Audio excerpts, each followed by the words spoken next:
kami dari kelompok 1. Pada video kali ini kami akan menjelaskan mengenai pelanggaran kode etik oleh pejabat publik.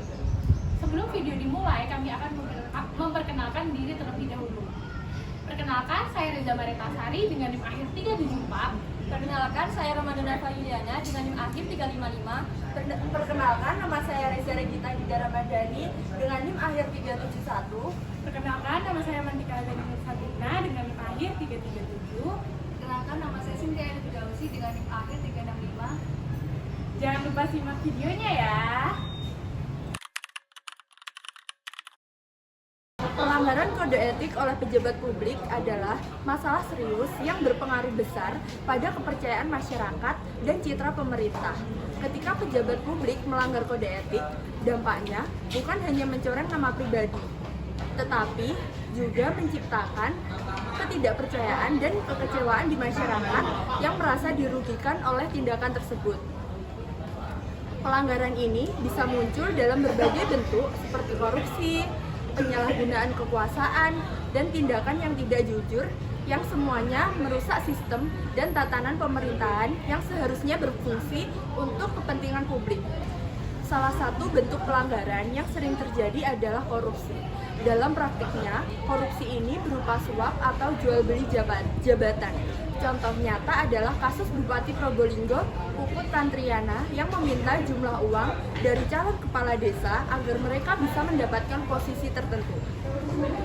Praktik semacam ini tidak hanya melanggar kode etik, tetapi juga sangat merugikan masyarakat yang akhirnya harus menanggung dampak dari pejabat yang tidak amanah.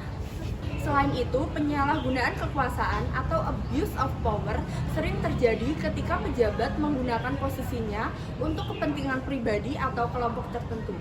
Sebagai contoh, dalam kasus jual beli jabatan, seringkali pejabat menggunakan wewenangnya untuk mendapatkan keuntungan finansial bagi diri sendiri atau kelompok terdekatnya. Tindakan seperti ini menimbulkan rasa tidak adil dan merusak kepercayaan publik pada pemerintah.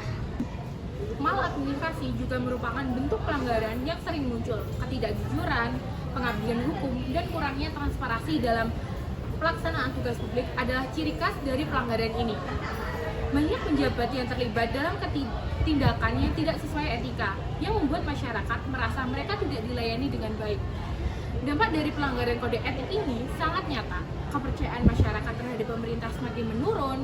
Setiap kali ada berita tentang pejabat yang tersandung kasus korupsi atau penyalahgunaan kekuasaan, publik menjadi skeptis dan kehilangan keyakinan bahwa pemerintah benar-benar bekerja untuk kepentingan mereka. Selain itu, masyarakat juga dirugikan karena dana publik yang seharusnya digunakan untuk pelayanan masyarakat seperti pembangunan justru disalahgunakan untuk kepentingan pribadi. Pejabat yang melanggar kode etik juga seringkali menghadapi sanksi hukum seperti pemecatan atau bahkan hukuman penjara. Kasus-kasus yang melibatkan pejabat tinggi seperti Akil Mukhtar dan Patrialis Akbar menunjukkan bahwa pelanggaran kode etik dapat membawa konsekuensi serius bagi para pelaku, tidak hanya dalam bentuk sanksi sosial, tetapi juga hukuman di pengadilan. Pada akhirnya, pelanggaran kode etik oleh pejabat publik adalah masalah yang kompleks dan memerlukan perhatian serius. Penguatan pengawasan terhadap tindakan pejabat dan penerapan sanksi yang tegas sangat penting untuk mencegah pelanggaran di masa depan.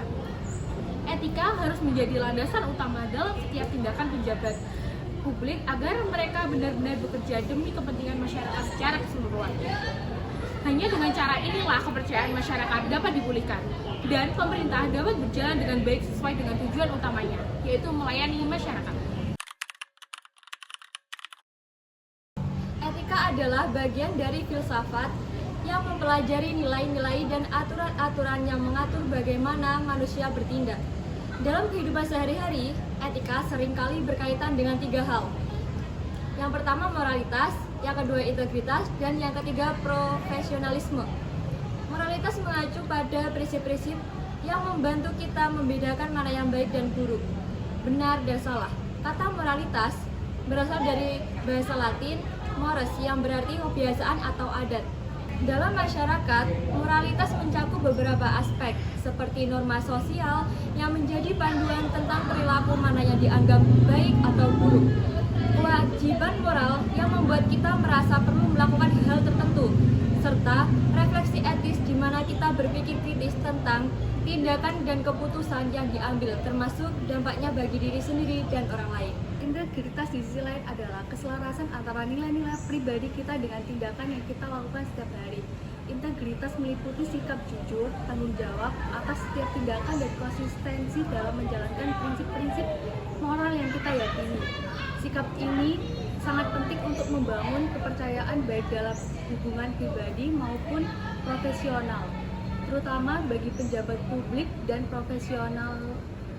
Integritas yang tinggi sangat diharapkan agar mereka dapat mempertahankan kepercayaan masyarakat. Selain itu, ada juga profesionalisme yang menunjukkan sikap dan perilaku yang seharusnya ditampilkan oleh seseorang saat menjalankan tugasnya. Profesionalisme tidak hanya berarti memiliki kompetensi atau keahlian di bidang tertentu, tetapi juga mengikuti kode etik profesi dan mengutamakan kepentingan masyarakat di atas kepentingan pribadi. Profesionalisme juga berarti kita terus berusaha untuk belajar dan meningkatkan kemampuan di bidang yang kita tekuni. Ketiga konsep dasar ini, moralitas, integritas, dan profesionalisme, merupakan fondasi penting bagi perilaku etis di masyarakat. Dengan memahami dan menerapkan ketiganya, seseorang tidak hanya dapat membuat keputusan yang lebih baik, tetapi juga membantu menciptakan lingkungan sosial yang lebih adil, bertanggung jawab, dan saling menghormati. Etika adalah cara kita memahami dan mengatur perilaku tentang apa yang dianggap baik dan buruk. Dalam kehidupan sehari-hari, ada beberapa hal penting yang perlu diperhatikan, yaitu norma moralitas, dilema etika, dan perkembangan etika. Norma moralitas merupakan aturan atau pedoman yang membantu kita menentukan mana yang baik dan buruk dalam bertindak. Nah, norma ini menjadi panduan bagi kita untuk menilai apakah tindakan kita sesuai dengan nilai-nilai yang berlaku di masyarakat. Contohnya, nilai-nilai seperti kejujuran, keadilan, dan tanggung jawab menjadi landasan penting dalam hubungan sosial. Namun, nilai-nilai ini bisa berbeda di setiap budaya. Sesuatu yang dianggap baik di satu tempat belum tentu sama di tempat yang lain.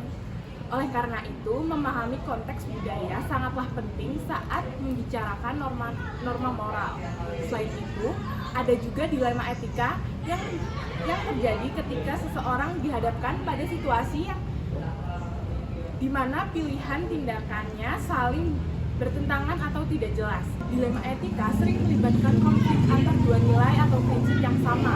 Pentingnya seperti harus memilih antara jujur atau melindungi perasaan orang lain. Di dunia kerja misalnya, seorang dokter mungkin dihadapkan pada pilihan antara menjaga privasi pasien atau melaporkan sesuatu yang bisa membahayakan orang lain. Menghadapi dilema seperti ini tidak mudah dan memerlukan pertimbangan yang mendalam tentang konsekuensi dari setiap pilihan serta nilai-nilai yang kita yakini. Seiring waktu, cara kita memandang etika juga berkembang. Dalam sejarah, pemikiran tentang etika sudah ada sejak zaman Yunani kuno, dengan tokoh-tokoh seperti Aristoteles yang membahas pentingnya kebajikan dalam kehidupan. Namun, perubahan zaman dan perkembangan teknologi membuat pandangan kita terhadap etika itu berubah. Saat ini, muncul isu-isu baru seperti bioetika dalam bidang kesehatan, etika dalam lingkungan, dan etika digital yang menuntut kita menyesuaikan aturan moral yang sudah ada. Banyak profesi bahkan memiliki kode etik khusus yang berfungsi sebagai panduan bagi para anggotanya dalam bekerja, menjaga integritas dan membangun kepercayaan masyarakat. Dengan memahami aspek-aspek seperti etika, norma moralitas, dilema etika, dan perkembangan etika, kita bisa lebih memahami kompleksitas perilaku manusia dan membuat keputusan yang bertanggung jawab. Pada akhirnya, etika membantu kita dalam menjalani hidup yang lebih bermakna, menghormati orang lain, dan berkontribusi positif bagi lingkungan sekitar. Bupati Probolinggo yaitu Puput Tantriana menjalani jabatan pada periode kedua di tahun 2018 sampai 2023. Jabatan pertama dijalankan pada tahun 2013 sampai 2018. Sebelumnya, posisi Bupati Probolinggo dipegang oleh suaminya sendiri yaitu Hasan Aminuddin yang sempat menjabat sebanyak 2 periode. Pada tahun 2018, pasangan Puput Tantriana dan Timbul Prihanjoko memenangkan Pilkada Probolinggo dengan perolehan suara unggul sebesar 57,6%. Namun, di tengah periode menjabat Bupati Probolinggo, Puput Tantriana terlibat kasus suap jual beli jabatan, gratifikasi, serta tindak pidana pencucian uang TPPU yang dapat dikategorikan sebagai pelanggaran etika penjabat publik. Dalam kasus ini, Komisi Pemberantasan Korupsi atau KPK mengungkapkan bahwa Bupati Probolinggo, Puput Tantriana, memberlakukan tarif jabatan kepala desa di Probolinggo. Setiap ASN yang ingin duduk di posisi tersebut maka akan diminta uang upeti sebesar 20 juta dan tanah kas sebesar 5 juta per hektar. Hal ini menjadi cerminan bahwasannya Bupati Probolinggo, Puput Tantriana menyalahgunakan kekuasaannya demi memperkaya dan menguntungkan dirinya sendiri. Diansip dari DPR.go.id, pada tahun 2021, standar etika pejabat publik terdiri dari 1. Patuh pada ajaran agama, 2. Patuh pada sumpah janji, 3. Patuh pada peraturan perundang-undangan, 4. Perilaku sebagai patron bawahan dan masyarakat, 5. Selalu bersikap dan berkata jujur, 6. Berwatak sebagai pelayan dan penerang masyarakat, 7. Bersikap sebagai interrogator sosial. Berdasarkan standar etika pejabat publik di atas, sudah jelas bahwa Puput Tantriana ini menyelewengkan kekuasaannya dan melanggar standar etika pejabat publik. Etika bagi para pejabat publik sudah seharusnya menjadi dasar atau landasan dalam bertindak, berperilaku, serta melayani seluruh masyarakat dengan baik dan penuh tanggung jawab. Pejabat publik atau para pemimpin ini juga nantinya akan menjadi contoh atau patron yang akan menjadi teladan banyak orang mulai dari bawahan hingga masyarakat dalam berkelakuan dan bertindak. Berkaca dari kasus korupsi pada kasus ini, Bupati nonaktif Puput Tantriana sudah tidak lagi dinilai sebagai sosok pemimpin yang bisa dijadikan panutan atau contoh yang baik.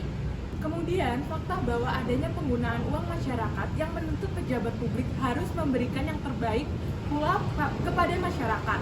Namun, Puput Tantriana tidak memegang teguh amanah dari masyarakat sebagai Bupati Probolinggo. Selanjutnya, pejabat publik mampu meningkatkan kepercayaan publik atau public trust yang menjadikan jabatannya lebih efektif. Lain halnya yang dilakukan Bupati nonaktif Puput Tantriana. Dalam kasus ini, ia terbukti melanggar peraturan perundang-undangan serta tidak berperilaku jujur dengan menerima suap jual beli jabatan, gratifikasi, serta tindak pidana pencucian uang. Terkait seleksi jabatan di pemerintah Kabupaten Probolinggo pada tahun 2021 yang akan menurunkan kepercayaan publik akan seorang pejabat publik dalam menjalankan tugas dan mengemban wewenang secara otomatis, pelanggaran sumpah jabatan juga terjadi demi kepentingan pribadi. Di samping itu, sanksi dari pelanggaran etika yang ada hingga kini belum bisa memberikan efek jera, sehingga pada kenyataannya kini terus bermunculan kabar terkuaknya kasus pejabat publik yang melanggar etika. Kasus korupsi yang kini sedang hangat diperbincangkan yaitu kasus korupsi oleh Bupati nonaktif Puput Tantriana. Oleh sebab itu, terlihat bahwa pemerintah kurang maksimal dalam menginvestasikan etika publik, sehingga pejabat publik yang urgensinya tergolong penting ini harus terus dioptimalisasi untuk meminimalisir tindakan pelanggar etika publik ke depannya. Kesimpulan dari pembahasan mengenai etika administrasi publik menyoroti pentingnya moralitas, integritas, dan profesionalisme bagi pejabat publik dalam menjalankan tugas mereka. Pelanggaran kode etik seperti korupsi, penyalahgunaan kekuasaan, dan maladministrasi berdampak besar pada kepercayaan masyarakat terhadap pemerintah. Korupsi yang melibatkan suap atau jual beli jabatan serta penyalahgunaan kekuasaan untuk kepentingan pribadi adalah bentuk nyata pelanggaran yang menurunkan kepercayaan publik dan merugikan masyarakat. Penegakan kode etik melalui pengawasan yang ketat dan sanksi yang tegas terhadap pelanggaran sangat penting untuk mencegah kejadian serupa di masa depan. Etika harus menjadi landasan utama dalam setiap tindakan pejabat publik agar pemerintah dapat berfungsi secara transparan, adil, dan dipercaya oleh masyarakat. Hanya dengan menjaga etika dan profesionalisme, pejabat publik dapat memenuhi peran mereka sebagai pelayan masyarakat secara efektif dan bertanggung jawab.